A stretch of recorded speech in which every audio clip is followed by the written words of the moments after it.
आसन्तु आम्भे उपदेश शीर्षक भय कर नाही कारण मु तुम्भ सहित अछि द्वारा परमेश्वरଙ୍କ वाक्यर अध्ययन करिबा।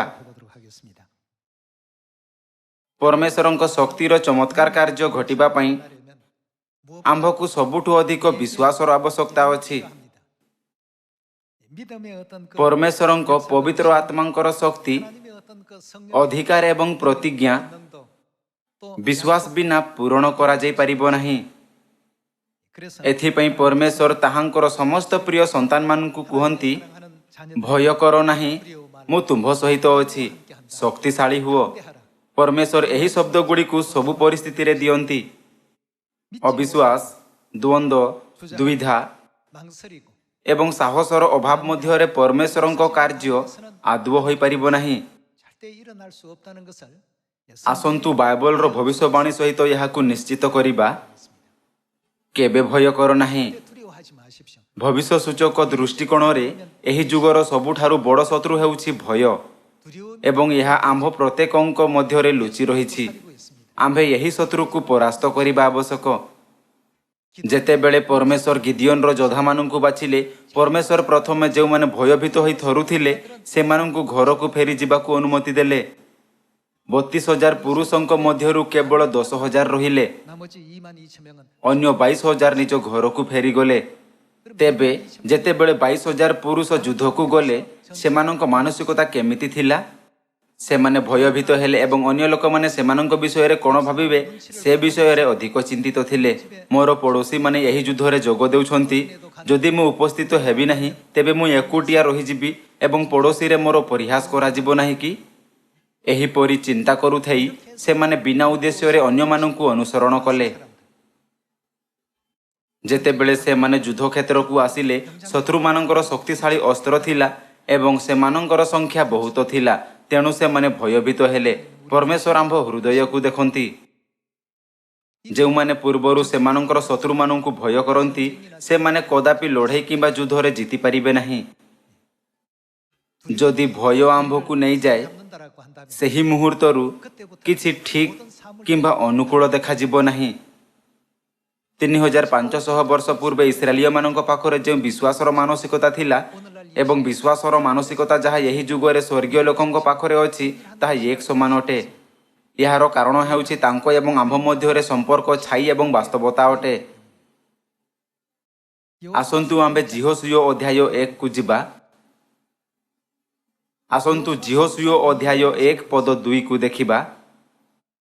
ए निमंते तुम्भे एबे उठ आम्भे इस्राएल संतान गण को जो देश देबाकू उद्यत अछु सेठाकू तुम्भे ओ यही लोक समस्ते जर्दन पार होई जाओ। जे स्थान रे तुम मानक तळिपा पड़िबो सही सब स्थान मोसा प्रति सदाप्रभुଙ୍କ वाक्यानुसारे आम्भे तुम मानकू देलु। प्रांतर ओ यही लिबनान ठारू महानदी अर्थात फरात नदी पर्यंत हित्तीय मानक समस्त देश पुणी सूर्यास्त दिगरे महासमुद्र पर्यंत तुम मानकर सीमा हेबो। तुम्भर जाबजीवन तुम्भ सम्मुखरे केही ठिया होई परिबो नाही। आम्भे जेपरी मोसा संगरे थिलु सेपरी आम्भे तुम संगरे थिबा। आम्भे तुंभ प्रति निरस्त हेबा नाही कि तुंभकु त्याग करिबा नाही। तेबे कोण कर साहसी हुओ एवं कोण हुओ बलवान हुओ। परमेश्वर सर्वदा आम्भकु यहा करिबाकू आज्ञा दियंती। तुम्भे बलवान ओ साहसिक हुओ कारण एमानंक पूर्वपुरुष गण निकटरे जेउ देश देबाकू आम्भे शपथ करिअछु ताहा तुम्भे एमानंकू अधिकार कराइबो। मात्र आम्भर सेवक मोसा तुम्भकू जे समस्त व्यवस्था आदेश करिअछि से सबु तुम्भे मानिबाकू ओ करिबाकू बलवान ओ अति साहसिक हुओ। तहिर दक्षिणकू कि बामकू फेरो नाही। तहिरे तुम्भे जे कौनसी स्थान को जीवो सेठारे कुशल प्राप्त हेबो। एही व्यवस्था पुस्तक तुम्भ मुखरु विचलित न हेउ। मात्र तुम्भे तहिर लेखानुसारे मानिबाकू ओ करिबाकू दिबारात्र ताहा ध्यान कर। ताहा कले तुम्भे अपना पथ सफल करिबो ओ तुम्भे कुशल प्राप्त हेबो। आम्भे कि तुंभकू आज्ञा देई नाहु बलवान हुओ ओ साहसिक हुओ, त्रासयुक्त हुओ नाही कि हताश हुओ नाही। कारण तुम्भे जेउ आड़े जीवो सदाप्रभु तुंभ परमेश्वर तुम्भर संगी हेबे। एही परी परमेश्वर जिहोशूयଙ୍କୁ उत्साहित करी कहिले भय कर नाही। जिहोशूय एवं इस्राएलिय मानक सम्मुखरे विभिन्न परिस्थिति थिला जेउथिरे लोक माने असहाय भावरे भयभीत विभ्रांत और विरक्तिकर होइथिले। କିନ୍ତୁ ଜିହୋଶୁୟଙ୍କର କି ପ୍ରକାର ବିଶ୍ୱାସ ଥିଲା? 12 ଜଣ ଗୁପ୍ତଚରଙ୍କ ମଧ୍ୟରୁ 10 ଜଣ ସାହସ ହରାଇଲେ। 용기를 잃고 ଯେତେବେଳେ ସେମାନେ ସାହସ ହରାଇଲେ ଏବଂ ଭୟଭୀତ ହେଲେ, ଜିହୋଶୁୟ ସେମାନଙ୍କୁ କ'ଣ କହିଥିଲେ? 뭐라고 한 사람입니까? ଆମ୍ଭର ଶତ୍ରୁମାନେ ଆମ୍ଭର ରୋଟି ହେବେ, ତେଣୁ ସେମାନଙ୍କୁ ଭୟ କର ନାହିଁ। 이라도 두려워하지 말라. ସମସ୍ତ ଲୋକ ଖାଇବା ସମୟରେ ଏକ ପାତ୍ର ଚାଉଳକୁ ଭୟ କରୁଥିବା କେହି ଅଛନ୍ତି କି? ନା, ସେହିପରି କେହି ନାହାନ୍ତି। 그럴 정도로 ତାହାର ଅର୍ଥ ଭୟ କରିବାର କିଛି ନାହିଁ। 어떤 대상이 아니다 말이야. ଯେତେବେଳେ ଜିହୋଶୁୟ ପରମେଶ୍ୱରଙ୍କ ପ୍ରତିଜ୍ଞା ଉପରେ ସମ୍ପୂର୍ଣ୍ଣ ଆତ୍ମବିଶ୍ୱାସ ସହିତ ପରିସ୍ଥିତିକୁ ଦେଖିଲେ, ପରିସ୍ଥିତି ଯାହା ହେଉନା କାହିଁକି, 조건을 갖고 있어도 ସେ ଏପରି ବାହ୍ୟ ପରିସ୍ଥିତି ଦେଖିପାରିଲେ ନାହିଁ। ସେ କେବଳ ପରମେଶ୍ୱରଙ୍କ ପ୍ରତିଜ୍ଞା ଦେଖିପାରିଲେ। ଯେତେବେଳେ ଆମ୍ଭେ ଜିହୋଶୁୟଙ୍କ କିଣାନକୁ ପରାସ୍ତ କରିବାର ଇତିହାସକୁ ଦେଖିଥାଉ, ବାଇବଲରେ ବାରମ୍ବାର ଲିପିବଦ୍ଧ ହୋଇଥିବା ଏକମାତ୍ର ଅଭିବ୍ୟକ୍ତି ହେଉଛି, ଯେହେତୁ ପରମେଶ୍ୱର ଜିହୋଶୁୟଙ୍କୁ ସାହାଯ୍ୟ କରିଥିଲେ, ସେ ବାରମ୍ବାର ବିଜୟୀ ହେଲେ। 그 ଏହି ଦୃଶ୍ୟଗୁଡ଼ିକ ପଛରେ ପରମେଶ୍ୱର ତାଙ୍କୁ କେଉଁ ପ୍ରକାରର ବିଶ୍ୱାସ ରଖିବାକୁ କହିଥିଲେ? 마음을 ବଳବାନ ହୁଅ ଓ ସାହସିକ ହୁଅ, ଭୟ କର ନାହିଁ। 어떤 ପରମେଶ୍ୱର ଚାହୁଁଥିଲେ ଯେ ସେ ଯେକୌଣସି ପରିସ୍ଥିତିରେ ଭୟଭୀତ ହୁଅନ୍ତୁ ନାହିଁ। 했던 것처럼 ଠିକ୍ ସେହିପରି ସେ ଆମ୍ଭକୁ ବୁଝାଉଛନ୍ତି ଯେ ଆମ୍ଭେ ସିଓନର ସମସ୍ତ ସନ୍ତାନଙ୍କ ପାଖରେ ଯେଉଁମାନେ ଆତ୍ମିକ ଜିହୋଶୁୟଙ୍କ ସମୟରେ ବାସ କରୁଛନ୍ତି, ସୁସମାଚାର କାର୍ଯ୍ୟ କରୁଥିବା ସମୟରେ ବିଶ୍ୱାସର ମନୋଭାବ କିପରି ହେବା ଉଚିତ। 3500 ବର୍ଷ ପୂର୍ବେ ଘଟିଥିବା ଇତିହାସ ଏକ ଶାରୀରିକ ଯୁଦ୍ଧ ଥିଲା, କିନ୍ତୁ କ'ଣ ଏହି ଯୁଗରେ ଆତ୍ମିକ ଯୁଦ୍ଧ ନାହିଁ? ଆତ୍ମିକ ଯୁଦ୍ଧ ସାମ୍ନାରେ ଭୟ କରିବାର କିଛି ନାହିଁ, ଆଦୌ ନାହିଁ। 없습니다. ଯେପରି ଜିହୋଶୁୟଙ୍କ ସୈନ୍ୟମାନେ ବିଜୟୀ ହୋଇଥିଲେ, 있어서 ସେହିପରି ଯେତେବେଳେ ଆମେ ସବୁ ବିଷୟରେ ପରମେଶ୍ୱରଙ୍କ ଇଚ୍ଛା ପାଳନ କରୁଥାଇ ସମୀରଣ ଏବଂ ପୃଥିବୀର ପ୍ରାନ୍ତ ପର୍ଯ୍ୟନ୍ତ ସୁସମାଚାର ପ୍ରଚାର କରିବା, ପରମେଶ୍ୱର ପ୍ରଥମରୁ ହିଁ ସମସ୍ତଙ୍କ ପାଇଁ ବିଜୟୀ ହେବା ସମ୍ଭବ କରିଛନ୍ତି। ଯେତେବେଳେ ପରମେଶ୍ୱର ଗିଦିଓନଙ୍କ ସୈନ୍ୟ ବାଛିଲେ, ସେ ଭୟଭୀତ ଲୋକଙ୍କୁ ପ୍ରତ୍ୟାଖ୍ୟାନ କଲେ। 또 여호수아의 군대 ସେ ଜିହୋଶୁୟଙ୍କ ସୈନ୍ୟମାନଙ୍କୁ ମଧ୍ୟ ଭୟ ନ କରିବାକୁ ଜୋର ଦେଉଥିଲେ। 바라볼 때 오늘 ଯେତେବେଳେ ଆମ୍ଭେ ଏହି ସବୁ ଦେଖିଥାଉ, ଏହି ଯୁଗରେ ଆମ୍ଭ ପାଖରେ ଏକ ସାହସୀ ହୃଦୟ ଏବଂ ବିଶ୍ୱାସର ଏମିତି ମନୋଭାବ ରହିବା ଆବଶ୍ୟକ, ଯାହା ଭୟ କରେ ନାହିଁ। ଆସନ୍ତୁ ଆମ୍ଭେ ଦ୍ୱିତୀୟ ବିବରଣ ଅଧ୍ୟାୟ 1 ଉପରେ ଏକ ନଜର ଦେବା। ଆସନ୍ତୁ ଆମ୍ଭେ ଦ୍ୱିତୀୟ ବିବରଣ ଅଧ୍ୟାୟ 1 ପଦ 19କୁ ଦେଖିବା। ଅଧ୍ୟାୟ 1 ପଦ 19ରେ ଏହା ଲେଖା ଅଛି, 우리 하나님 ଅନନ୍ତର ସଦାପ୍ରଭୁ ଆମମାନଙ୍କ ପରମେଶ୍ୱରଙ୍କ ଆଜ୍ଞାନୁସାରେ ଆମ୍ଭେମାନେ ହରେବ ଠାରୁ ଯାତ୍ରା କଲୁ।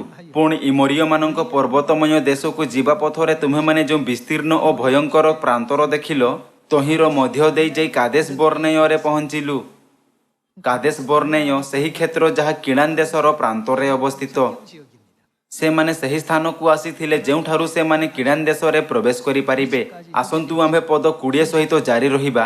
ଏ ଉତ୍ତାରେ ମୁଁ ତୁମମାନଙ୍କୁ କହିଲି, ସଦାପ୍ରଭୁ ଆମମାନଙ୍କ ପରମେଶ୍ୱର ଆମମାନଙ୍କୁ ଏମୋରୀୟମାନଙ୍କ ଯେଉଁ ପର୍ବତମୟ ଦେଶ ଦେବେ, ସେଠାରେ ତୁମେମାନେ ଉପସ୍ଥିତ ହୋଇଅଛ। ଦେଖ, ସଦାପ୍ରଭୁ ତୁମ୍ଭର ପରମେଶ୍ୱର ତୁମ୍ଭ ଆଗରେ ସେହି ଦେଶ ସମର୍ପଣ କରିଅଛନ୍ତି। ସଦାପ୍ରଭୁ ଆପଣା ପୌତ୍ରିକ ପରମେଶ୍ୱରଙ୍କ ଆଜ୍ଞାନୁସାରେ ତୁମ୍ଭେ ଯାଇ ତାହା ଅଧିକାର କର। ବର୍ତ୍ତମାନ ଆସନ୍ତୁ ଏହା ଉପରେ ଚଢ଼ିବା ଏବଂ ଏହାର ଅଧିକାର କରିବା, କାରଣ ପରମେଶ୍ୱର ଆମ୍ଭକୁ ସେହି ଦେଶ ପ୍ରତିଜ୍ଞା କରିଛନ୍ତି। ଏହି ଅଭିବ୍ୟକ୍ତି ସହିତ ମୋଶା ଇସ୍ରାଏଲୀୟମାନଙ୍କୁ ଉତ୍ସାହିତ କଲେ। 올라가서 얻으라. ଭୟ କର ନାହିଁ, କିଓ ବା ନିରାଶ ହୁଅ ନାହିଁ। ପଦ 22, ତହିଁରେ ତୁମେମାନେ ପ୍ରତ୍ୟେକ ଆମ୍ଭ ନିକଟକୁ ଆସି କହିଲ, ଆମ୍ଭେମାନେ ଆପଣମାନଙ୍କ ଆଗେ ଲୋକ ପଠାଉ। ତହିଁରେ ସେମାନେ ଆମ୍ଭମାନଙ୍କ ନିମନ୍ତେ ଦେଶ ଅନୁସନ୍ଧାନ କରି ଆମ୍ଭମାନଙ୍କୁ କେଉଁ ପଥ ଦେଇ ଯିବାକୁ ହେବ ଓ କେଉଁ କେଉଁ ନଗରରେ ଉପସ୍ଥିତ ହେବାକୁ ହେବ, ତହିଁର ସମ୍ବାଦ ଆମ୍ଭମାନଙ୍କ ନିକଟକୁ ଆଣନ୍ତୁ। ତେବେ ଆମ୍ଭେ ଏହି କଥାରେ ସନ୍ତୁଷ୍ଟ ହେଲୁ। ପୁଣି ଆମ୍ଭେ ତୁମମାନଙ୍କର ପ୍ରତ୍ୟେକ ବଂଶ ନିମନ୍ତେ ଜଣେ ଲେଖାଏଁ 12 ଜଣ ନେଲୁ। ତହୁଁ ସେମାନେ ଗମନ କରି ପର୍ବତ ପାର ହୋଇ ଇସ୍କୋଲ ଉପତ୍ୟକାରେ ପହଞ୍ଚି ଦେଶ ଅନୁସନ୍ଧାନ କଲେ। ଆଉ ସେମାନେ ହସ୍ତରେ ସେହି ଦେଶର କିଛି କିଛି ଫଳ ଘେନି ଆମମାନଙ୍କ ନିକଟକୁ ଆଣିଲେ ଓ ଆମ୍ଭମାନଙ୍କୁ ସମ୍ବାଦ ଦେଇ କହିଲେ, ସଦାପ୍ରଭୁ ଆମମାନଙ୍କ ପରମେଶ୍ୱର ଆମମାନଙ୍କୁ ଯେଉଁ ଦେଶ ଦେବେ ତାହା ଉତ୍ତମ ଦେଶ। ତଥାପି ତୁମେମାନେ କ'ଣ କଲ? ଯିବାକୁ ସମ୍ମତ ହେଲ ନାହିଁ। 했다고요? ଏହା ସେହି ଦେଶ ଥିଲା ଯାହାର ପ୍ରତିଜ୍ଞା ପରମେଶ୍ୱର ଇସ୍ରାଏଲୀୟମାନଙ୍କୁ କରିଥିଲେ। କିନ୍ତୁ ଗଣନା ପୁସ୍ତକ ଅଧ୍ୟାୟ 14ରେ ଜିହୋଶୁୟ ଏବଂ କାଲେବଙ୍କ ବ୍ୟତୀତ ସମସ୍ତ ଗୁପ୍ତଚର ଦେଶ ବିଷୟରେ ଖରାପ ଖବର ପ୍ରଚାର କରିଥିଲେ। 만약에 가데스 କ'ଣ ହୁଅନ୍ତା ଯଦି ସେମାନେ କାଦେଶ ବର୍ଣ୍ଣେୟ ଦେଶରୁ ତୁରନ୍ତ କିଣାନ ଦେଶରେ ପ୍ରବେଶ କରିଥାନ୍ତେ? ବୋଧହୁଏ ଯୁଦ୍ଧ ହୋଇଥାନ୍ତା, କେତେକ ବିଦ୍ରୋହ ହୋଇଥାନ୍ତା। 한 어떤 일들은 좀 କିନ୍ତୁ ଏହା ସେହି ସ୍ଥାନ ଥିଲା ପରମେଶ୍ୱର ସେମାନଙ୍କ ପାଇଁ ନିଯୁକ୍ତ କରିଥିଲେ। ଯଦି ପରମେଶ୍ୱର ଇସ୍ରାଏଲୀୟମାନଙ୍କ ପାଇଁ ଏକ ସ୍ଥାନ ନିଯୁକ୍ତ କରିଛନ୍ତି, ତେବେ ସେହି ସ୍ଥାନ ଇସ୍ରାଏଲୀୟମାନଙ୍କ ପାଇଁ ସର୍ବୋତ୍ତମ ହେବ ନାହିଁ କି? ସମସ୍ତ ଲୋକ କିଏ ଏହି ସବୁ ପ୍ରତିଜ୍ଞା କରିଥିଲେ? ଏହି ପ୍ରତିଜ୍ଞା ଲୋକମାନଙ୍କର କୌଣସି ଗୋଷ୍ଠୀର ନେତାମାନେ କରିନଥିଲେ, ପରମେଶ୍ୱର ଏହା କରିଥିଲେ। 그래서 오늘날 ତେଣୁ ଏହି ଯୁଗରେ ଆମ୍ଭେ ମଧ୍ୟ ସମ୍ପୂର୍ଣ୍ଣ ରୂପେ ବିଶ୍ୱାସ କରିବା ଆବଶ୍ୟକ ଯାହା ପରମେଶ୍ୱର ପ୍ରତିଜ୍ଞା କରିଛନ୍ତି। 되셔야 됩니다. ଅବଶ୍ୟ ଯତ୍ନର ସହ କାର୍ଯ୍ୟ କରିବା ଭଲ, 좋은 방법이긴 합니다만 그러나 କିନ୍ତୁ 하나님께서 ଯଦି ଏହା ପରମେଶ୍ୱର ଯାହା କିଛି କରିଛନ୍ତି ତାହାହେଲେ ଆମ୍ଭକୁ ବିଶ୍ୱାସ କରିବା ଉଚିତ ଏବଂ ଭୟ ବିନା ଆଗକୁ ବଢ଼ିବା ଉଚିତ। 가장 ଏହା ବୁଦ୍ଧିମାନ ଏବଂ ଚତୁର ଉପାୟରେ ସୁସମାଚାର ପାଇଁ କାର୍ଯ୍ୟ କରିବାର ରହସ୍ୟ ଅଟେ। 라고 볼 수 있겠습니다. 그 ଭୟ ଯୋଗୁଁ ଜଙ୍ଗଲରେ 6 ଲକ୍ଷ ଲୋକ ପ୍ରାଣ ହରାଇଲେ। 광야에서 다 죽이고 ଭୟ ଏକ କାରଣ ହୋଇଗଲା ଯାହା ଇସ୍ରାଏଲୀୟମାନଙ୍କୁ 40 ବର୍ଷ ପର୍ଯ୍ୟନ୍ତ ମରୁଭୂମିକୁ ନେଇଗଲା। ଏହି ଭୟଭୀତ ମନ ଯୋଗୁଁ ସେମାନଙ୍କ ମୃତ୍ୟୁ ହେଲା। ଏହି କାରଣରୁ ଆମ୍ଭକୁ ଏହି ଯୁଗରେ ଆମ୍ଭର ଆତ୍ମିକ ଅବସ୍ଥାରେ ଆମ୍ଭର ସମସ୍ତ ଭୟକୁ ଦୂର କରିବା ଉଚିତ। 해야 된다는 것을 ଆସନ୍ତୁ ସେହି ଦୃଶ୍ୟକୁ ଦେଖିବା ଯେଉଁଠାରେ ପରମେଶ୍ୱର ଆମ୍ଭକୁ ଏହା ଶିଖାନ୍ତି। 14장 여러분 ଆସନ୍ତୁ ଆମ୍ଭେ ଗଣନା ପୁସ୍ତକ ଅଧ୍ୟାୟ 14 ଖୋଲିବା। 14장 1절 ଯେତେବେଳେ ଆମ୍ଭେ ଅଧ୍ୟାୟ 14 ପଦ 1କୁ ଦେଖିବା, 14장 1절의 말씀 보시면 ଏଥିରେ ସମସ୍ତ ମଣ୍ଡଳୀ ଉଚ୍ଚ ସ୍ୱରରେ କୋଳାହଳ କଲେ ଓ ଲୋକମାନେ ସେହି ରାତ୍ରି ରୋଦନ କଲେ। ପୁଣି ଇସ୍ରାଏଲ ସନ୍ତାନଗଣ ସମସ୍ତେ ମୋଶାଙ୍କ ବିରୁଦ୍ଧରେ ଓ ହାରୋନଙ୍କ ବିରୁଦ୍ଧରେ ବଚସା କଲେ ଓ ସମସ୍ତ ମଣ୍ଡଳୀ ସେମାନଙ୍କ ଆଗରେ କହିଲେ, ଆହା ଆମ୍ଭେମାନେ ଯେବେ ମିଶ୍ର ଦେଶରେ ମରିଥାନ୍ତୁ, ଆହା ଆମ୍ଭେମାନେ ଯେବେ ଏହି ପ୍ରାନ୍ତରରେ ମରିଥାନ୍ତୁ। ଯେଉଁମାନେ ସର୍ବଦା ଅଭିଯୋଗ କରନ୍ତି ସେମାନେ ସର୍ବଦା ଭୟ କରନ୍ତି ଏବଂ ସେମାନଙ୍କର ସାହସ ନଥାଏ। 사람입니다. ଆଜି ଆମ୍ଭେ ନିଜକୁ ବିଚାର କରିବା ଉଚିତ। 되돌아보십시오. ମୋର ବିଶ୍ୱାସ ଜୀବନ ବଞ୍ଚିବା ବେଳେ ମୁଁ ବାରମ୍ବାର ଅଭିଯୋଗ କରେ କି? 아니면 ନା ମୁଁ ପରମେଶ୍ୱରଙ୍କ ପ୍ରତିଜ୍ଞାକୁ ବିଶ୍ୱାସ କରେ ଏବଂ ସାହସର ସହିତ ସୁସମାଚାରର ସମସ୍ତ କାର୍ଯ୍ୟ କରେ? ଆସନ୍ତୁ ଆମ୍ଭେ ପଦ 3 ସହିତ ଜାରି ରହିବା। ସଦାପ୍ରଭୁ ଆମ୍ଭମାନଙ୍କୁ ଖଡ଼୍ଗରେ ନିପାତ କରିବା ପାଇଁ କି ହେତୁ ଏ ଦେଶକୁ ଆଣିଲେ? ଆମ୍ଭମାନଙ୍କର ଭାର୍ଯ୍ୟା ଓ ବାଳକମାନେ ଲୁଟିତ ହେବେ। ମିଶ୍ରକୁ ଫେରିଗଲେ କି ଆମ୍ଭମାନଙ୍କ ପାଇଁ ଭଲ ହୁଅନ୍ତା ନାହିଁ? ଏଥିରେ ସେମାନେ ଏକକୁ ଆରେକ କହିଲେ, ଆସ ଆମ୍ଭେମାନେ ଜଣକୁ ପ୍ରଦାନ କରି ମିଶ୍ରକୁ ଫେରିଯାଉ। ତହିଁରେ ମୋଶା ଓ ହାରୋନ ଇସ୍ରାଏଲ ସନ୍ତାନଗଣର ସମସ୍ତ ସମାଜ ଆଗରେ ମୁହଁ ମାଡ଼ି ପଡ଼ିଲେ। 눈에 ତହୁଁ ଦେଶ ଅନୁସନ୍ଧାନକାରୀ ଲୋକମାନଙ୍କ ମଧ୍ୟରୁ ନୁନର ପୁତ୍ର ଜିହୋଶୁଅ ଓ ଜିଫନିର ପୁତ୍ର କାଲେବ ଆପଣା ଆପଣା ବସ୍ତ୍ର ଚିରିଲେ। ଆଉ ସେମାନେ ଇସ୍ରାଏଲ ସନ୍ତାନଗଣର ସମସ୍ତ ମଣ୍ଡଳୀକି କହିଲେ, ଆମ୍ଭେମାନେ ଯେଉଁ ଦେଶ ଅନୁସନ୍ଧାନ କରିବାକୁ ଯାଇଥିଲୁ ତାହା ଅତ୍ୟନ୍ତ ଉତ୍ତମ ଦେଶ। ଯେବେ ସଦାପ୍ରଭୁ ଆମ୍ଭମାନଙ୍କଠାରେ ସନ୍ତୁଷ୍ଟ ହୁଅନ୍ତି ତେବେ ସେ ଆମ୍ଭମାନଙ୍କୁ ସେହି ଦେଶକୁ ଆଣିବେ ଓ ତାହା ଆମ୍ଭମାନଙ୍କୁ ଦେବେ। ସେହି ଦେଶ ଦୁଗ୍ଧ ମଧୁ ପ୍ରବାହୀ ଅଟେ। କେବଳ ତୁମେମାନେ ସଦାପ୍ରଭୁଙ୍କର ବିଦ୍ରୋହୀ ହୁଅ ନାହିଁ କି ଅବା ସେହି ଦେଶର ଲୋକମାନଙ୍କୁ ଭୟ କର ନାହିଁ, କାରଣ ସେମାନେ ଆମ୍ଭମାନଙ୍କର ଭକ୍ଷ୍ୟ ସ୍ୱରୂପ। ସେମାନଙ୍କ ଆଶ୍ରୟ ସେମାନଙ୍କ ଉପରୁ ଘୁଞ୍ଚାଗଲାଣି। ପୁଣି ସଦାପ୍ରଭୁ ଆମ୍ଭମାନଙ୍କ ସଙ୍ଗରେ ଅଛନ୍ତି, ସେମାନଙ୍କୁ ଭୟ କର ନାହିଁ। ମାତ୍ର ସମସ୍ତ ମଣ୍ଡଳୀ ସେମାନଙ୍କୁ ପଥରରେ ମାରିବାକୁ କହିଲେ। ସେତେବେଳେ ସଦାପ୍ରଭୁଙ୍କର ପ୍ରତାପ ସମାଗମ ତମ୍ବୁରେ ଇସ୍ରାଏଲର ସମସ୍ତ ସନ୍ତାନ ପ୍ରତି ପ୍ରକାଶିତ ହେଲା। 여기에서 이제 하나님께서 ଏହି ପଦ ଗୁଡ଼ିକରେ ଯେଉଁମାନେ କେନାନ ଦେଶରେ ପ୍ରବେଶ କରିବେ ଏବଂ ଯେଉଁମାନେ ପ୍ରବେଶ କରିବେ ନାହିଁ ସେମାନଙ୍କ ମଧ୍ୟରେ ପରମେଶ୍ୱର ଭିନ୍ନ କଲେ। ପରମେଶ୍ୱର ସେହି ଲୋକମାନଙ୍କୁ ପ୍ରବେଶ କରିବାକୁ ଅନୁମତି ଦେଲେ ଯେଉଁମାନଙ୍କ ପାଖରେ କେନାନ ଦେଶରେ ପ୍ରବେଶ କରିବାର ସାହସ ଥିଲା, କିନ୍ତୁ ଯେଉଁମାନେ ଭୟଭୀତ ହେଲେ ସେମାନଙ୍କୁ ପୃଥକ କଲେ। ଆତ୍ମିକ ଦୃଷ୍ଟିକୋଣରୁ କେନାନ ଦେଶରେ ପ୍ରବେଶ କରିବାର ଅର୍ଥ ସ୍ୱର୍ଗ ରାଜ୍ୟରେ ପ୍ରବେଶ କରିବା। 여기에 들어가는 것을 의미하는 것입니다. ଆମ୍ଭେ ସେହି ଯୁଗରେ ବାସ କରୁଛୁ ଯେତେବେଳେ ପରମେଶ୍ୱରଙ୍କ ରାଜ୍ୟ ଅତି ନିକଟତର। ତେବେ ଏହି ଯୁଗରେ ଆମ୍ଭର ବିଶ୍ୱାସର ମନୋଭାବ କିପରି ହେବା ଆବଶ୍ୟକ? ଯେତେବେଳେ ପରମେଶ୍ୱର କୁହନ୍ତି ସମୀରଣ ଏବଂ ପୃଥିବୀର ପ୍ରାନ୍ତ ପର୍ଯ୍ୟନ୍ତ ସୁସମାଚାର ପ୍ରଚାର କର, ନିରାଶ ହୁଅ ନାହିଁ କିମ୍ବା ପରିତ୍ୟାଗ କର ନାହିଁ, 상황이 두렵고 କାରଣ ତୁମ୍ଭେ ଲୋକମାନଙ୍କୁ ଭୟ କରିଥାଅ, ପରିବେଶକୁ ଭୟ କରିଥାଅ କିମ୍ବା ପରିସ୍ଥିତିକୁ ଭୟ କରିଥାଅ। 약속 말씀대로 ଏହା ପରିବର୍ତ୍ତେ ଯଦି ଆମ୍ଭେ ପରମେଶ୍ୱରଙ୍କ ପ୍ରତିଜ୍ଞାର ପାଳନ କରୁ ତେବେ ତାଙ୍କର କାର୍ଯ୍ୟ ଘଟିବ। ଗଣନା ଅଧ୍ୟାୟ 14ରେ ଜିହୋଶୁଅ ଏବଂ କାଲେବ ଇସ୍ରାଏଲୀୟମାନଙ୍କୁ ପରାମର୍ଶ ଦେଇଥିଲେ, କିନ୍ତୁ ଅନ୍ୟ 10 ଜଣ ଗୁପ୍ତଚର କେବଳ ନିରାଶଜନକ ଶବ୍ଦ ଦେଇଥିଲେ। ସେମାନେ କହିଥିବା ଶବ୍ଦଗୁଡ଼ିକ ଏପରି ଜିନିଷରେ ପରିପୂର୍ଣ୍ଣ ଥିଲା ଯେଉଁଥିରେ ସାହସ ନଥିଲା, ବାହାଦୁରୀ ନଥିଲା ଆଉ ଯେଉଁଥିରେ ପରମେଶ୍ୱରଙ୍କ ଉପରେ ସମ୍ପୂର୍ଣ୍ଣ ବିଶ୍ୱାସ ନଥିଲା। ଆସନ୍ତୁ ସେହି ସମୟରେ କରାଯାଇଥିବା ପରମେଶ୍ୱରଙ୍କ ବିଚାରକୁ ଦେଖିବା। 우리 잘 한번 ଏହା କରିବା ଦ୍ୱାରା 오늘날 이 시대 ଆମ୍ଭକୁ ମନେ ରଖିବାକୁ ହେବ ଯେ ଆତ୍ମିକ ଭାବରେ ପରମେଶ୍ୱର ଏହି ଯୁଗରେ ଆମ୍ଭକୁ ସମାନ ବିଚାର ଦେଉଛନ୍ତି। ଆସନ୍ତୁ ଆମ୍ଭେ ପଦ 11 ସହିତ ଜାରି ରଖିବା। 여호와께서 ଅନନ୍ତର ସଦାପ୍ରଭୁ ମୂଷାଙ୍କୁ କହିଲେ, ଏହି ଲୋକମାନେ କେତେ କାଳ ଆମ୍ଭକୁ ଅବଜ୍ଞା କରିବେ? ଆଉ ଆମ୍ଭେ ସେମାନଙ୍କ ମଧ୍ୟରେ ଚିହ୍ନ ସ୍ୱରୂପେ ଯେ ସମସ୍ତ କର୍ମ କରିଅଛୁ, ତାହା କଲେ ହେଁ ସେମାନେ କେତେ କାଳ ଆମ୍ଭଠାରେ ବିଶ୍ୱାସ କରିବେ ନାହିଁ? ଆମ୍ଭେ ମହାମାରୀ ଦ୍ୱାରା ସେମାନଙ୍କୁ ସଂହାର କରିବା ଓ ସେମାନଙ୍କୁ ଅଧିକାରଚ୍ୟୁତ କରିବା, ପୁଣି ସେମାନଙ୍କଠାରୁ ତୁମ୍ଭକୁ ବଡ଼ ଓ ବଳବାନ ଗୋଷ୍ଠୀ କରିବା।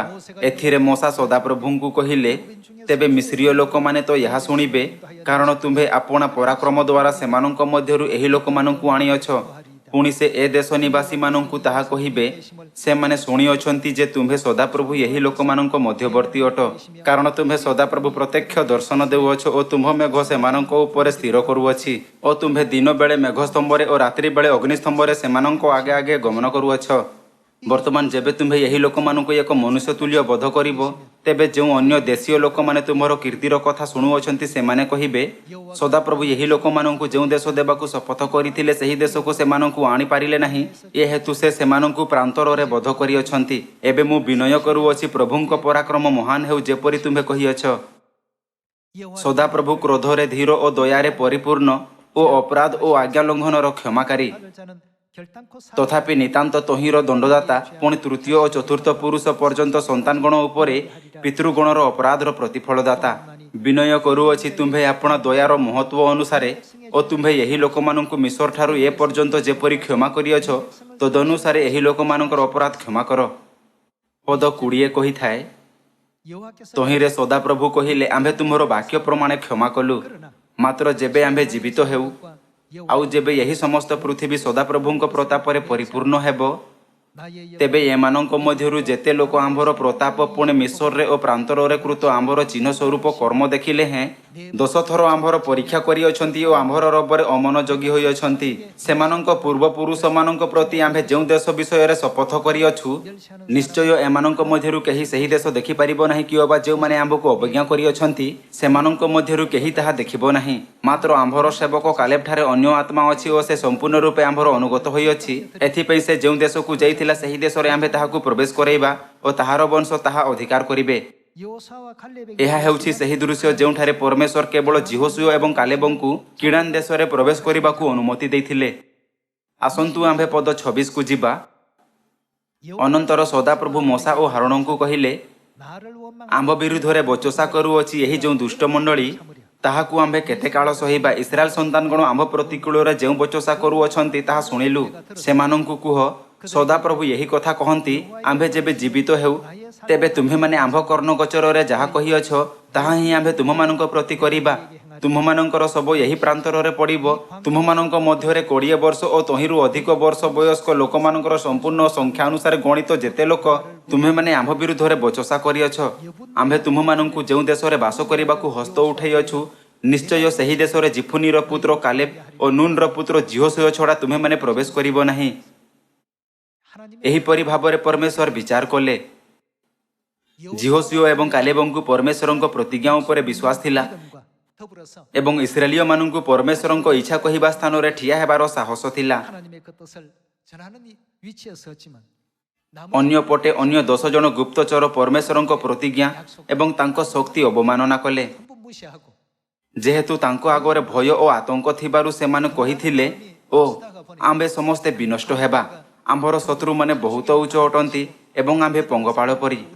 ଯଦିଓ ଆମ୍ଭେ ସେମାନଙ୍କ ବିରୁଦ୍ଧରେ ଲଢ଼ିବାକୁ ଚେଷ୍ଟା କରୁ, ଏଥିରୁ ସ୍ପଷ୍ଟ ଯେ ଆମ୍ଭେ ହାରିବୁ। 10 ଜଣ ଗୁପ୍ତଚର ପରମେଶ୍ୱରଙ୍କ ପ୍ରତିଜ୍ଞା ପରିତ୍ୟାଗ କଲେ ଯେ ସେମାନଙ୍କୁ ସେହି ଦେଶ ଦେବାକୁ ଥିଲେ ଏବଂ ଏହା ବଦଳରେ ଲୋକମାନଙ୍କ ମଧ୍ୟରେ ସେମାନଙ୍କର ଧାରଣା ବିସ୍ତାର କଲେ। ଜିହୋଶୁଆଙ୍କ କଥା ଯେତେ ବିଶ୍ୱସ୍ତ ଏବଂ ନିର୍ଭୟ ଥିଲେ ମଧ୍ୟ ଲୋକମାନେ ତାହା ଶୁଣିଲେ ନାହିଁ। ଯେତେବେଳେ ସେମାନେ କିଣାନ୍ ସୀମାରେ ଥିଲେ, ସେମାନଙ୍କୁ ଏହି ପରିସ୍ଥିତିର ସମ୍ମୁଖୀନ କରିବାକୁ ପଡ଼ିଲା। ଏହି ସମସ୍ତ ସେହି ସମୟରୁ ଆରମ୍ଭ ହେଲା ଯେବେ ଗୁପ୍ତଚରମାନଙ୍କୁ ପ୍ରଥମେ ଦେଶ ଅନୁସନ୍ଧାନ କରିବାକୁ ପ୍ରେରଣ କରାଯାଇଥିଲା। ଯେବେ ଅତୀତରେ ଘଟିଥିବା ଘଟଣାଗୁଡ଼ିକୁ ଆମ୍ଭେ ଦେଖିବା, ଆସନ୍ତୁ ଆମ୍ଭ ହୃଦୟରେ ଭୟଙ୍କର ପରିଣାମ ଚିହ୍ନଟ କରିବା। ଯେତେବେଳେ ଆମ୍ଭେ ଭୟ ଏବଂ ଭୀରୁତା ମଧ୍ୟରେ ଥାଉ, ଯେଉଁଠାରେ ବିଶ୍ୱାସ ନାହିଁ, ଆତ୍ମା ବଞ୍ଚାଇବା ଏବଂ ପ୍ରଚାର କରିବା ଆତ୍ମିକ ଯୁଦ୍ଧରେ ଲଢ଼ିବା ଅଟେ, ହଁ ନା? ଏହା ଏକ ଆତ୍ମିକ ଯୁଦ୍ଧ ଯେଉଁଠାରେ ଶୈତାନ ଆଉ ଏକ ଆତ୍ମାକୁ ମାରିବାକୁ ଚେଷ୍ଟା କରୁଛି ଏବଂ ଆମ୍ଭେ ଆଉ ଏକ ଆତ୍ମାକୁ ବଞ୍ଚାଇବାକୁ ଚେଷ୍ଟା କରୁଛୁ। ଯଦି ଆମ୍ଭର ଭୟ ଅଛି ଆମ୍ଭେ କଦାପି ଜିତିବା ନାହିଁ। 하나님에 대한 절 ଆଜି ଆମ୍ଭେ ନିଶ୍ଚିତ କରିଛୁ ଯେ ପରମେଶ୍ୱରଙ୍କ ଉପରେ ଆମ୍ଭର ସମ୍ପୂର୍ଣ୍ଣ ବିଶ୍ୱାସ ହେଉଛି ଏକ ପ୍ରେରଣା ଶକ୍ତି ଯାହା ଆମ୍ଭକୁ ବିଜୟ ଆଡ଼କୁ ନେଇଥାଏ। ଆସନ୍ତୁ ଆମ୍ଭେ ପଦ 32 ଉପରେ ଏକ ନଜର ଦେବା। 너희 ମାତ୍ର ତୁମ୍ଭମାନଙ୍କର ଶବ ଏହି ପ୍ରାନ୍ତରରେ ପଡ଼ିବ, ପୁଣି ତୁମ୍ଭମାନଙ୍କ ସନ୍ତାନଗଣ ସେମାନେ କେତେ ବର୍ଷ ପର୍ଯ୍ୟନ୍ତ ମେଷପାଳକ ରହିବେ? 40 ବର୍ଷ ଏହି ପ୍ରାନ୍ତରରେ ଭ୍ରମଣକାରୀ ହେବେ ଓ ଏହି ପ୍ରାନ୍ତରରେ ତୁମ୍ଭମାନଙ୍କ ଶବ ନଷ୍ଟ ନ ହେବା ପର୍ଯ୍ୟନ୍ତ ସେମାନେ ତୁମ୍ଭମାନଙ୍କ ବ୍ୟଭିଚାରର ଫଳ ଭୋଗ କରିବେ। ଏହା ଭୟ ଏବଂ ସାହସ ନଥିବାର 못하고 ଫଳାଫଳ ଅଟେ। 이런 어떤 결과가 광야에 ସେମାନେ 40 ବର୍ଷ ପର୍ଯ୍ୟନ୍ତ ଜଙ୍ଗଲରେ ଭ୍ରମଣ କଲେ 요소가 ଏବଂ ଶେଷରେ ସେମାନେ ଅତ୍ୟନ୍ତ ଦୁର୍ଭାଗ୍ୟପୂର୍ଣ୍ଣ ପରିସ୍ଥିତିରେ ରହିଲେ ଯେଉଁଠାରେ ସେମାନେ ଜଙ୍ଗଲରେ ବିନଷ୍ଟ ହେଲେ। 가까운 처지가 되고 말았습니다. ଯେତେବେଳେ ପରମେଶ୍ୱର କୁହନ୍ତି ସାହସୀ ହୁଅ, ସେ ଆମ୍ଭକୁ ବିନା କାରଣରେ ସାହସୀ ହେବାକୁ କୁହନ୍ତି ନାହିଁ। ପରମେଶ୍ୱର ସେହି ସମସ୍ତ କାର୍ଯ୍ୟର ନେତୃତ୍ୱ କରୁଥିଲେ ଯାହାଦ୍ୱାରା ଶେଷରେ ଇସ୍ରାଏଲୀୟମାନଙ୍କୁ ବଳବାନ ଲୋକମାନଙ୍କୁ ଧ୍ୱଂସ କରିବାକୁ ଅନୁମତି ଦେଲେ ଯେଉଁମାନଙ୍କୁ ସେମାନେ ଭୟଭୀତ ହେଲେ। ପ୍ରଭେଦ ପଡ଼େ ନାହିଁ କି ତୁମ୍ଭ ସାମ୍ନାରେ କ'ଣ ଘଟୁଛି, ଭୟ କର ନାହିଁ, ନିରାଶ ହୁଅ ନାହିଁ, ମୁଁ ତୁମ୍ଭ ସଙ୍ଗେ ଅଛି। ସମସ୍ତ ଲୋକ ଆମ୍ଭର ବିଶ୍ୱାସ ପାଇଁ ଏହା ନିଶ୍ଚିତ ଭାବରେ ଆବଶ୍ୟକ। କ'ଣ ମୋତେ ସେହି ଆତ୍ମାକୁ ରକ୍ଷା କରିବା ଉଚିତ କି ନାହିଁ? ଯଦି ତୁମେ ଦ୍ୱିଧାବୋଧ କରୁନାହ କିନ୍ତୁ ସାହସୀ ହୁଅ, 하면 ପରମେଶ୍ୱର ସେହି ସମୟରୁ ସମସ୍ତ ପରିଣାମକୁ ବ୍ୟବସ୍ଥିତ କରିବେ। 주셨습니다. ଜିହୋସିଓ ଏବଂ ତାଙ୍କର ସୈନ୍ୟମାନଙ୍କ ବିଜୟ ଏଥିପାଇଁ ହେଲା ନାହିଁ କାରଣ ସେନା ଉତ୍କୃଷ୍ଟ ଥିଲା। ଯଦିଓ ତାଙ୍କର ଶତ୍ରୁମାନେ ସମୁଦ୍ର କୂଳର ବାଲି ପରି ସହଯୋଗୀ ଗ୍ରହଣ କରି ଜିହୋସିଓଙ୍କ ସୈନ୍ୟବାହିନୀକି ପରାସ୍ତ କରିବାକୁ ଚେଷ୍ଟା କରିଥିଲେ, କିନ୍ତୁ ପରମେଶ୍ୱର ସେମାନଙ୍କୁ ପରାସ୍ତ କଲେ। ଯେତେବେଳେ ଜିହୋସିଓଙ୍କ ସୈନ୍ୟ ଯୁଦ୍ଧକୁ ଗଲେ ବିଜୟ ଧାରା ଜାରି ରହିଲା। 연전연승 ଏହା କାହିଁକି ହେଲା? ଏହାର କାରଣ ହେଲା ପରମେଶ୍ୱର ସେମାନଙ୍କର ସମସ୍ତ ଶତ୍ରୁଙ୍କୁ ପରାସ୍ତ କରିବାକୁ ପୂର୍ବରୁ ସ୍ଥିର କରିସାରିଥିଲେ।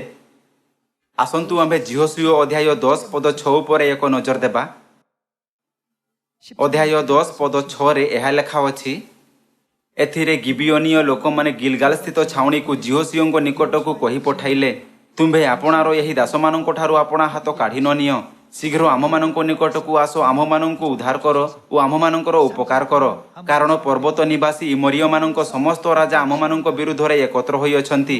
ତହିଁରେ ଜିହୋସିଓ ଓ ତାଙ୍କ ସହିତ ସମସ୍ତ ଯୋଦ୍ଧା ଓ ମହାବିକ୍ରମଶାଳୀ ସମସ୍ତ ଲୋକ ଗିଲଗଲରୁ ଯାତ୍ରା କଲେ। ଏଥିରେ ସଦାପ୍ରଭୁ ଜିହୋସିଓଙ୍କୁ କହିଲେ, ସେମାନଙ୍କ ପ୍ରତି କ'ଣ କର ନାହିଁ? କୌଣସି ପ୍ରଭେଦ ପଡ଼େ ନାହିଁ କି ଆପଣଙ୍କ ସାମ୍ନାରେ କେଉଁ ପରିସ୍ଥିତି ଅଛି? କେବଳ ଶାରୀରିକ ଦୃଷ୍ଟିହୀନ ବସ୍ତୁକୁ ଦେଖ ନାହିଁ ଯାହା ଖାଲି ଆଖିରେ ଦେଖାଯାଉ ନାହିଁ। ସେମାନଙ୍କୁ ଭୟ ନ କର କାରଣ ଆମ୍ଭେ ସେମାନଙ୍କୁ ତୁମ୍ଭ ହସ୍ତରେ ସମର୍ପଣ କଲୁ। ସେମାନଙ୍କ ମଧ୍ୟରୁ ଜଣେ ହେଲେ ତୁମ୍ଭ ସମ୍ମୁଖରେ ଛିଡ଼ା ହୋଇପାରିବ ନାହିଁ। ପରମେଶ୍ୱର ଏହା କହୁଥାଇ ଜିହୋସିଓଙ୍କୁ ଭୟ ନ କରିବାକୁ କହିଲେ, ଆମ୍ଭେ ତୁମ୍ଭ ସଙ୍ଗରେ ଅଛୁ, ଭୟ କର ନାହିଁ। 두려워하지 말라. ଥରେ ଯେବେ ଆପଣଙ୍କ ପାଖରେ ଆତ୍ମିକ ଅବସ୍ଥାରେ ଭୟ କରିବାର ମନ ହୋଇଥାଏ, ତେବେ ସେହିଦିନ ଆତ୍ମା ରକ୍ଷା କରିବାର କାର୍ଯ୍ୟ ବିଫଳ ହୁଏ। ଆମ୍ଭକୁ ଏହି ପ୍ରତିଜ୍ଞା ଉପରେ ବିଶ୍ୱାସ କରିବା ଉଚିତ କି ପରମେଶ୍ୱର ଆମ୍ଭ ସହିତ ରହିବେ ଏବଂ ସେ ସୁସମାଚାର ପ୍ରଚାର ପାଇଁ ପଥ ଖୋଲିବେ। 누가 କିଏ ଆମ୍ଭକୁ ଶିଷ୍ୟ କରିବାକୁ ଆଜ୍ଞା ଦେଲେ? ପରମେଶ୍ୱର ଆମ୍ଭକୁ ଶିଷ୍ୟ କରିବା ପାଇଁ କହିଛନ୍ତି, ତେଣୁ ଆମ୍ଭେ ଶିଷ୍ୟ କରିବା ପାଇଁ ବାହାରକୁ ଯାଇଥାଉ। ଏଥିପାଇଁ ଭୟ କରିବାର କିଛି ନାହିଁ, ହଁ ନା? ଆସନ୍ତୁ ଆମ୍ଭେ ପଦ 12 ସହିତ ଜାରି ରଖିବା। 여호와께서 ସଦାପ୍ରଭୁ ଇସ୍ରାଏଲ ସନ୍ତାନଗଣ ସମ୍ମୁଖରେ ଏମୋରୀୟମାନଙ୍କୁ ସମର୍ପଣ କରିବା ଦିନ ଜିହୋସିଓ ସଦାପ୍ରଭୁଙ୍କୁ କହିଲେ, ପୁଣି ସେ ଇସ୍ରାଏଲଙ୍କ ସାକ୍ଷାତରେ କହିଲେ, ସୂର୍ଯ୍ୟ ଗିବିଓନ ଉପରେ ତୁମ୍ଭେ ସ୍ତବ ହୁଅ ନାହିଁ, ଆଉ ଚନ୍ଦ୍ର ତୁମ୍ଭେ ଆୟାଲନର ତଳଭୂମିରେ ସ୍ତବ ହୁଅ। ତହିଁରେ ଲୋକମାନେ ଆପଣା ଶତ୍ରୁମାନଙ୍କ ଠାରୁ ପ୍ରତିଶୋଧ ନେବା ପର୍ଯ୍ୟନ୍ତ ସୂର୍ଯ୍ୟ ସ୍ତବ ହେଲା ଓ ଚନ୍ଦ୍ର ସ୍ଥଗିତ ହେଲା। ଏହା କି ନ୍ୟାୟ ପୁସ୍ତକରେ ଲେଖା ନାହିଁ? ଆଉ ସୂର୍ଯ୍ୟ ଆକାଶର ମଧ୍ୟସ୍ଥାନରେ ସ୍ଥଗିତ ରହିଲା ଓ ପ୍ରାୟ ସମ୍ପୂର୍ଣ୍ଣ ଏକ ଦିନ ଅସ୍ତ ଯିବାକୁ ଚଞ୍ଚଳ ହେଲା ନାହିଁ। 이 아얄론 골짜기 ଆୟାଲନ ଉପତ୍ୟକାରେ ଥିବା ଇମୋରୀୟମାନଙ୍କ ବିରୁଦ୍ଧରେ ଯୁଦ୍ଧରେ 태양이 ପରମେଶ୍ୱର ସୂର୍ଯ୍ୟୋଦୟକୁ 하지 않도록끔 ପ୍ରାୟ ଏକ ଦିନ ପର୍ଯ୍ୟନ୍ତ ରଖିବାରେ ବିଳମ୍ବ କଲେ। 이스라엘에게 ଇସ୍ରାଏଲକୁ ଏକ ସୁବିଧାଜନକ ସ୍ଥିତିରେ ରଖିବା ପାଇଁ 발조차도 ସେମାନେ ଉଦୟ ଚନ୍ଦ୍ରକୁ ମଧ୍ୟ ବାନ୍ଧିଲେ। 과학적 ବୈଜ୍ଞାନିକ ଭାବେ କହିବାକୁ ଗଲେ ଆକାଶୀୟ ପିଣ୍ଡଗୁଡ଼ିକୁ ଏକ ମୁହୂର୍ତ୍ତ ପାଇଁ ମଧ୍ୟ ଅଟକା ଯାଇପାରିବ ନାହିଁ। 하나님의 능력 안에서 କିନ୍ତୁ ପରମେଶ୍ୱରଙ୍କ ଶକ୍ତିରେ ଏହିସବୁ ଘଟଣା ପ୍ରକୃତରେ ଘଟିଗଲା।